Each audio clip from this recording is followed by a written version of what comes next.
It's the Ed Bernstein Show, Home Edition. Now, here's your host, Ed Bernstein.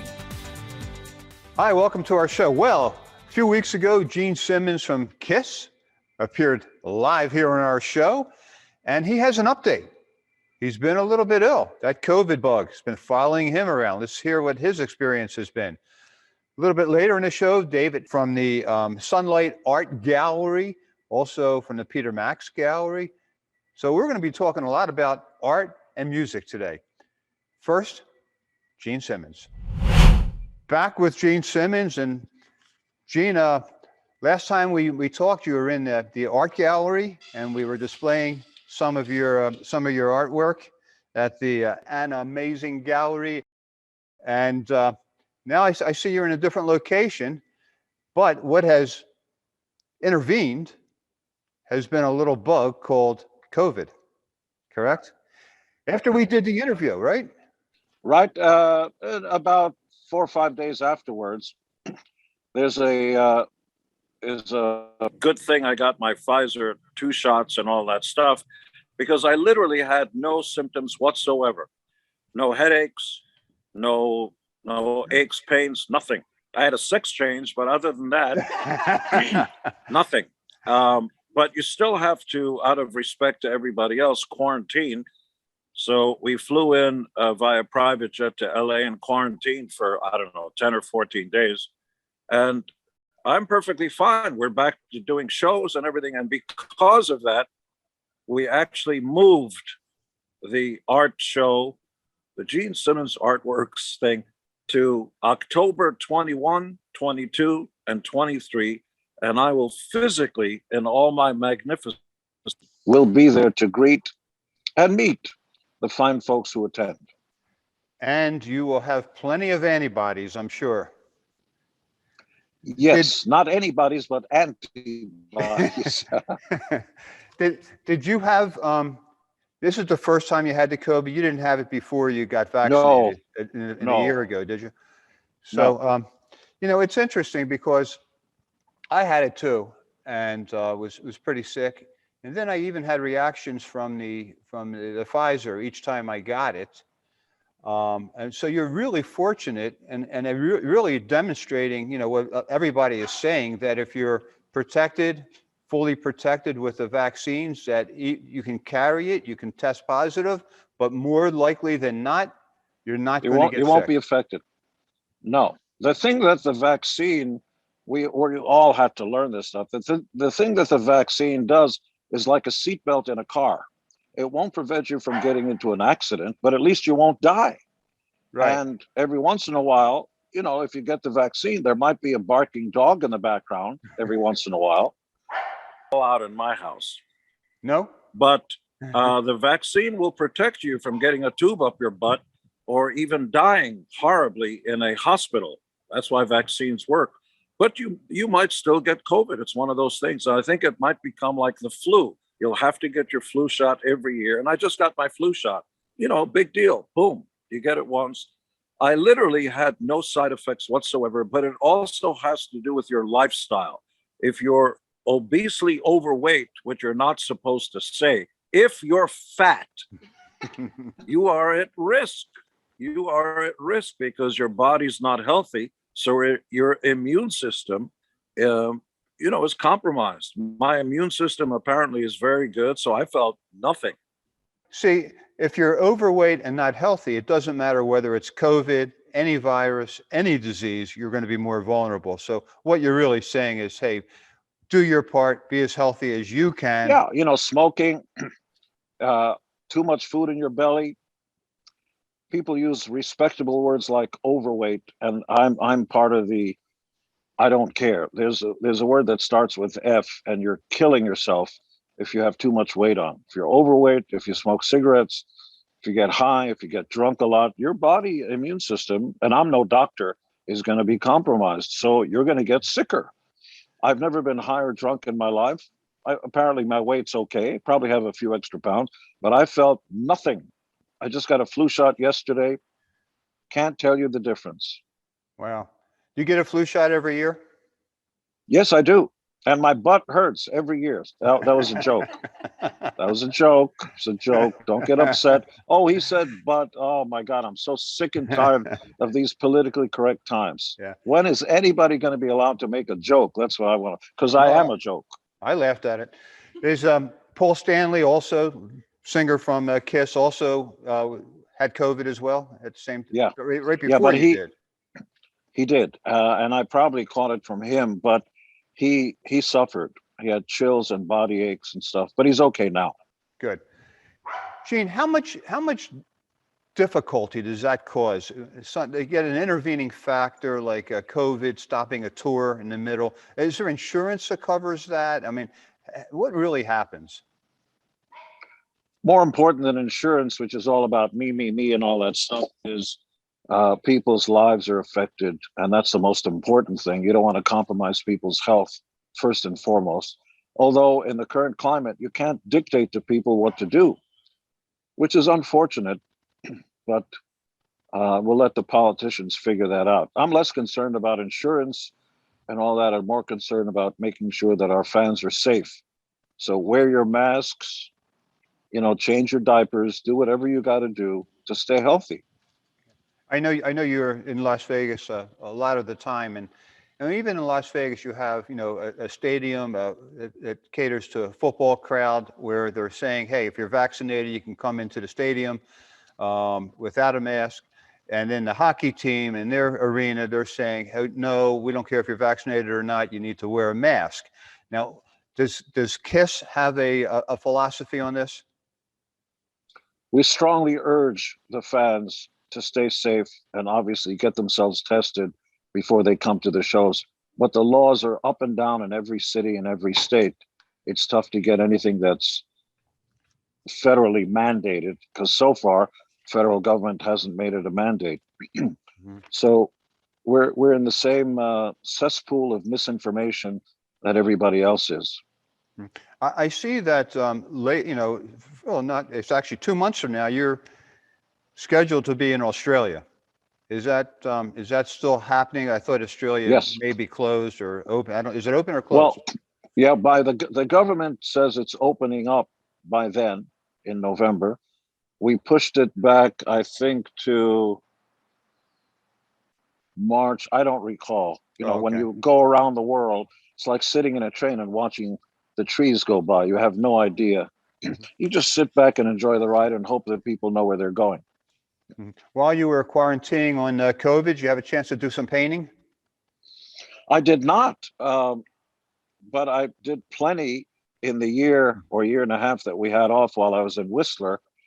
But as soon as we get the next big break, I intend to do some more. It's very exciting. Honestly, I have to tell you, I never thought anybody would give me the time of day, much less think the stuff was okay. And I'm just so thrilled about it. And, for me, it's just like winning the lottery. I keep winning the lottery. It bears noting. I mean, look, you're an incredible musician, and you've been so for a long time, and good looking. That people appreciate that, and I assume you kind of are used to that now. But as an artist, when you see the public, accepting what you're doing, is it a different kind of thrill than being a rock star? Yeah. Oh, rock star, schmuck star. It's like, be quiet. You're the luckiest guy in the world. Yeah. You're lucky to be able to get up on stage and have people pay you for that privilege and not get booed off the stage. It is a rarefied air up there. Very few people get a chance to do that in the world, including barking dogs in the background. Yeah. You're a much nicer person than I am. Yeah. Well, that dog would have been a hot dog long ago in my house. Yeah. But for anybody, again, to even care about my art is just a thrill. I don't know how else to put it. So once again, all this artwork is available at the Animazing Gallery at the Venetian Hotel. And it was October 21st, October 22nd, October 23rd. And this really cool guy is going to be there to talk to you, answer your questions. Maybe even you could convince him to paint something for you if you got enough money. I don't know. But he's got some incredible art. It's really interesting. And and some of it reverting back to your childhood, basically. Some of it. I mean, when you said you're going to continue doing the artwork, what are you looking forward to doing? You're going to change the subjects of I what you're don't, doing? I don't know. I didn't come into this with a preconceived notion about anything. I was just trying to stay sort of healthy in my mind during the COVID days. So we were sequestered, which is a big word like gymnasium, up in Whistler, hardly any people around. And I was in a factory actually with nobody around. And I doodled all my life. When you're an only child, you've got a lot of time to yourself. So I ordered some canvas and paints and just kind of, let's see what happens. And as I may have told you the story before, I happened to show some of the photos and the videos of the art to this guy that owns the art gallery. And he was like, wow, who is this guy? And I couldn't believe he thought it was good. You really think it's good? He goes, yeah, it's great. I'd love to do a show with this guy. And that was the beginning of it. So I don't have a style at all. It's sort of stream of consciousness. What grabs me, the immediacy of the thing. I start fooling around. Some of it, by the way, is more realistic. You can tell what the imagery is. And some of it is more Jackson Pollock, impressionistic colors and layers and stuff like that. But when I start with an empty canvas, it's like sitting down with a guitar without a preconceived notion of what's going to come out. You just sort of start doing it. And I believe people that write books are that way too. You have a blank sheet of paper in front of you. In the days when they used paper, millennials, paper came from trees and people used to use that. Yeah.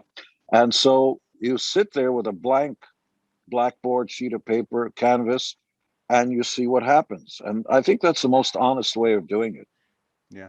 Hey, Gene, when you said you didn't have any symptoms on the COVID, didn't affect your voice at all. And what about Paul Stanley? And you have any throat issues during the COVID? Just a little bit, but he's getting over it. He's fine now. Yeah. But I've never lost my voice in 50 years. Oh, really? Some people think that's a problem.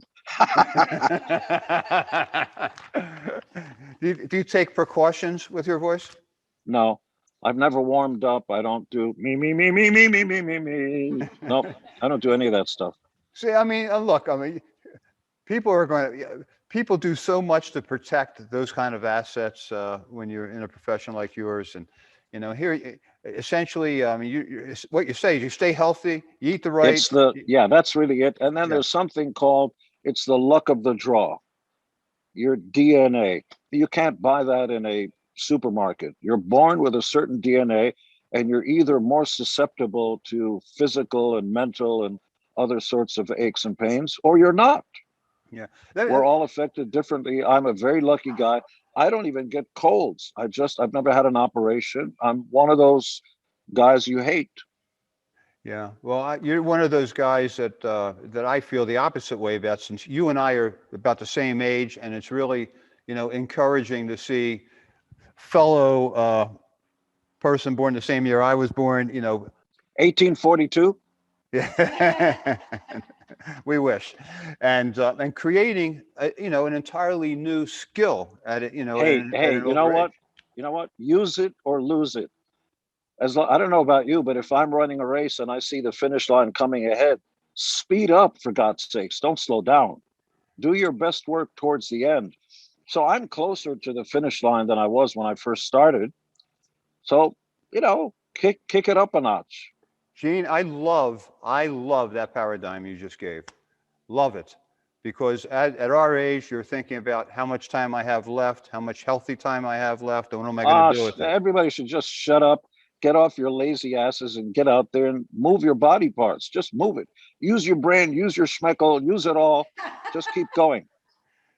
Thank you so much, Gene Simmons. You can catch him October 21st, October 22nd, October 23rd at the An Amazing Gallery at the Venetian Hotel. Don't miss it.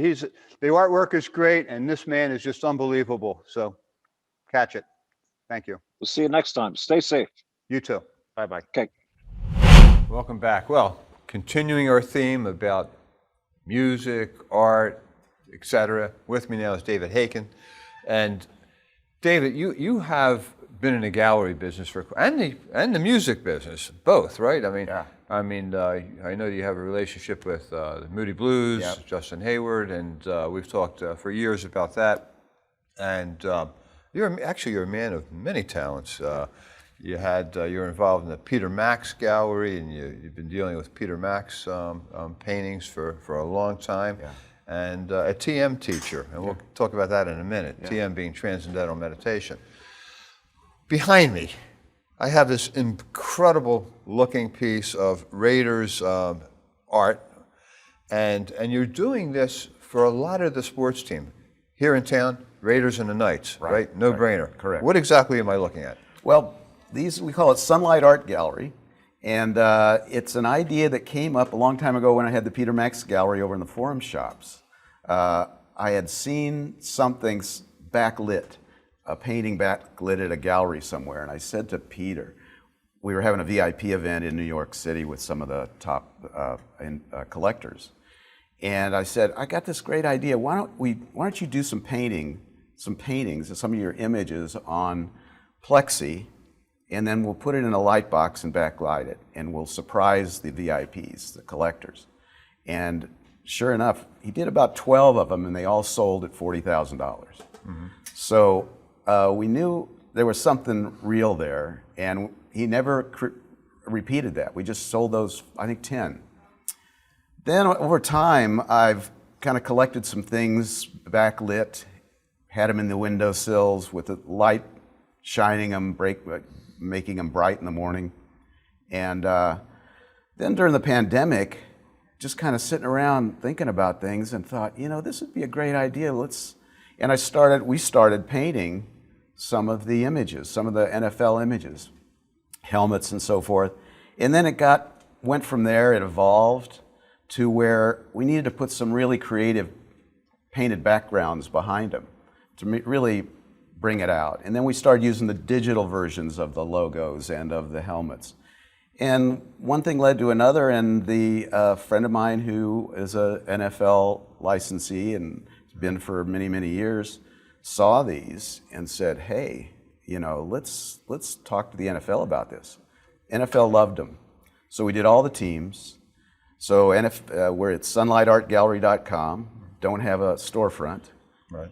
But every team and every fan gets to buy them. But it's really about merging fine art with the digital images of teams.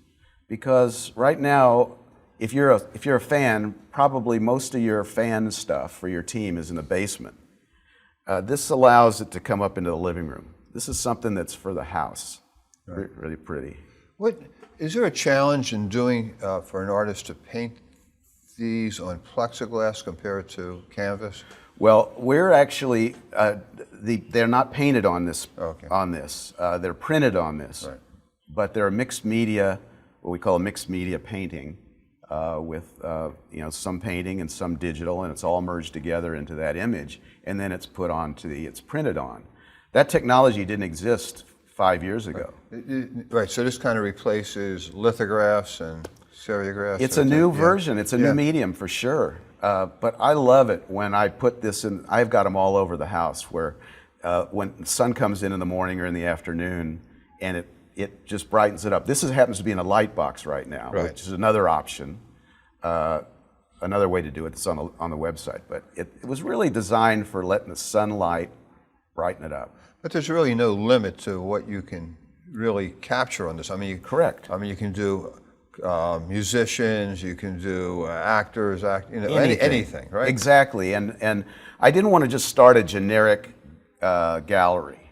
I'm into exclusives, so Peter Max we were the only Peter Max galleries, mm-hmm. and there's an advantage to that, in the world, but I knew that if we started out with NFL teams, and if we got those rights, then that's a place to start because you've got fan base, 1 million in each city. Right. So locally, it's if you want to capture one of these with the Golden Knights or with the Raiders, just go to his website, sunlightartgallery.com. There's some of the Golden Knights one. Those are the ones sitting in a window. So that's what it looks like in the morning. Yeah. A great idea, and we were talking about this before we went on the show. Great idea would be, these are not that expensive, right? No. You can go online, buy one, and then you get your favorite player. You go to the game, get your favorite player to sign it, and bing, you got an investment. You're now, right. Well, then they sell for right now $300, and there's even a preseason discount on there, and we also have a smaller size. These are 24 by 24. There's also 12 by 12. But if you buy it for $300 even, you get a signature on there. It's probably $700. Yeah, and you can't buy artwork and you can't touch anything for $300, right? Yeah. So, look, we've talked about TM before, Transcendental Meditation. Over the last 18 months or so, during COVID, anytime you would listen to doctors talk about what can I do to protect myself against this virus, one of the things they always talk about is meditation and exercises and like that. Have you seen a jump in people being interested in meditation, particularly transcendental meditation? Yes, that is the meditation I've taught for 50 years now, going on 50 years. Right. And the issue is stress.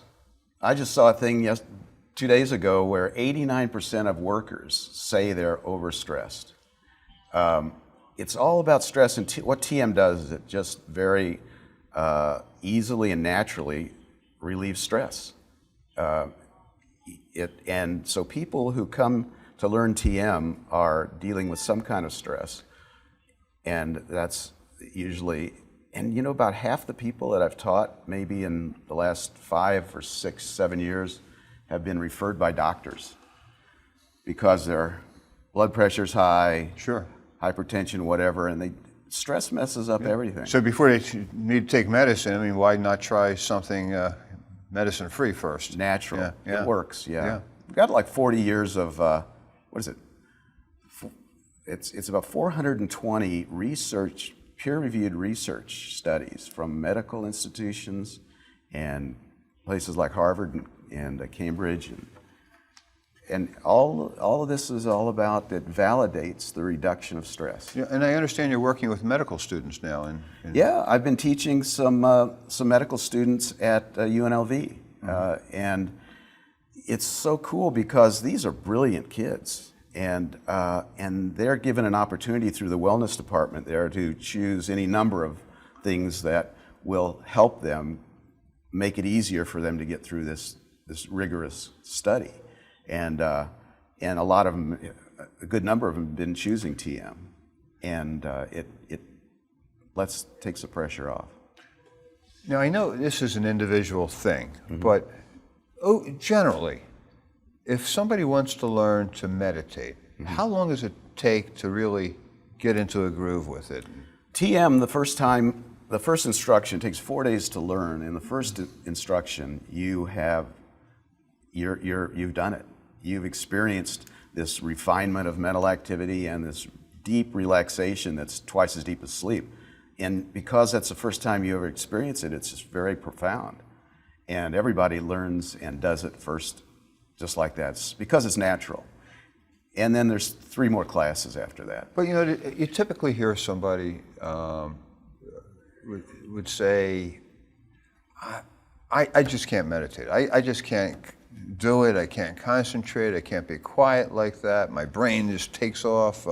It's just not for me, some people will tell you. Well, as you know, TM doesn't require any focus. It's no effort at all. It's crazy how easy it is. It's like there's this, I'll give you an analogy. The ocean. Crazy going on the surface of the ocean. You could have a hurricane there, big waves, whatever. But at the base of the ocean, there's those levels of the ocean that are silent no matter what's going on the surface. TM's like that. TM transcends down into this experience of the mind, just more refined levels of thinking, very naturally, and it's quiet. It's the quietness that you don't have any other time. Right, so oftentimes when somebody is learning to meditate or trying to meditate and they're feeling that they're not accomplishing anything because their thoughts are, they're thinking about work, they're thinking about their kids, they can't get rid of those thoughts. You're saying that underneath all that, you're still getting a benefit. Absolutely. That's a good way to say it. It really is. Because what happens is when the mental activity refines like that in TM, that transcending, automatically the body, because it's so tied to it's closely related, the body has to refine, which is rest. It takes on that deep state of rest immediately in TM, 20 minutes twice a day. So that's what, you can take all the medicine you want and do whatever to try to relieve stress. But what really does it, what allows the body to heal the most naturally is through rest. What if you can't commit to 20 minutes twice a day? 10 minutes. It's a little bit's better than nothing. But I think what happens is you get your body and mind get accustomed to what that feels like twice a day. But you do what you can. Yeah, and there's multiple types of meditations. Some people like what's called guided meditations, right? You can listen to somebody's voice, or listen to music, or the sounds of the waves. Is that acceptable as well? They're all good. Yeah. I would say I don't know that much about them, but different ones I've seen. Some of them require a lot of effort. So a lot of people that come to learn TM have already tried a lot of the other ones, and they say, I just can't do that. I can't empty my mind because it's not a natural thing to do. But it's like all those other meditations are dealing with life on this level, this surface level. TM goes and reduces mental activity to experience that silent level. Why does it take 4 days to learn TM? Okay, the first day, the experience takes about an hour each time, each class. The first class, you learn how to meditate, you have the experience, but the next 3 days is all about learning what's going on. It's basically getting the understanding to go with the experience. Getting the science? Well, whatever it is, just the do's and the don'ts and all that little stuff. But there's this saying about to have full knowledge of anything, you have to have the experience and the understanding. Right. That's what that is. Wow, that's great. So we got about 30 seconds left. Okay. Where does somebody go to learn TM? TM.org. Check it out there, and then you can find the teachers in Las Vegas at TM.org. TM.org. Right. You have a building, a facility, there's teachers. Yeah, there's a center over on West Sahara, and right. It's all there. Great. And once again, for Las Vegas Raiders and Vegas Golden Knights artwork, you go to the Sunlight Art Gallery, and there's some great pieces here. I know I'm going to get one for the Knights and put it up in my Knights memorabilia wall. Good. David, good to see you. You too. David Hakan. Thanks, buddy. Okay. We're both vaccinated. Yeah, right. Yeah.